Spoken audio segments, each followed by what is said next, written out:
દિવ્ય અને ભવ્ય શોભાયાત્રા, કઈ પ્રકારનું આયોજન, કેટલા લોકો જોડાયા, કેટલા પુષ્પોનું વર્ષા થઈ? આજે જે આપણી ભાગવત સપ્તાહની શોભાયાત્રા હતી એમાં અંદાજિત 5,000 બહેનો અને ભાઈઓ જોડાયેલા હતા. 5,000થી તો વધુ હશે, પણ એવી અમારી ગણતરી છે. આ ઉપરાંત આપણે નાસિક ઢોલ આવ્યા હતા, સોલાપુરથી શેના અને પાઇપ બેન્ડવાળા હતા, આપણે ડાંગથી આદિવાસી ગ્રુપ હતું, પંજાબી પરફોર્મર્સ હતા. અંદાજિત 2500 કિલો ફૂલની વર્ષા કરી. અહીંયા આપણા જે પ્રખ્યાત ઊંટ હતા રબારી સમાજના એ લોકો આવ્યા હતા અને 15-20 ઘોડા હતા અને બાઇકો હતા.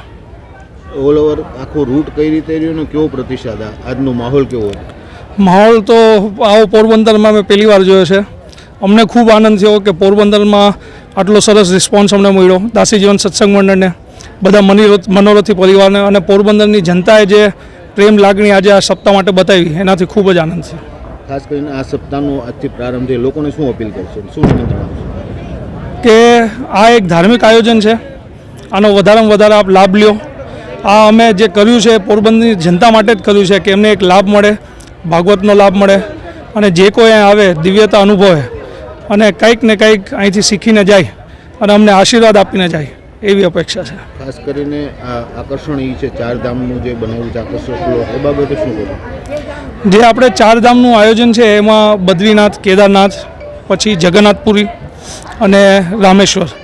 આ ઉપરાંત આપણું જે નવનિર્મિત 22 તારીખે, જેમાં હું તમને કહું મોદી સાહેબ આપણે મૂર્તિ પ્રતિષ્ઠા કરવાના છે રામ મંદિર, એ જ આબેહૂબ આપણે રામ મંદિર બી અહીંયા બનાવ્યું છે અને જે આપણે અક્ષત કળશ છે પોરબંદરનો એ બી અહીંયા પધરાવ્યો છે.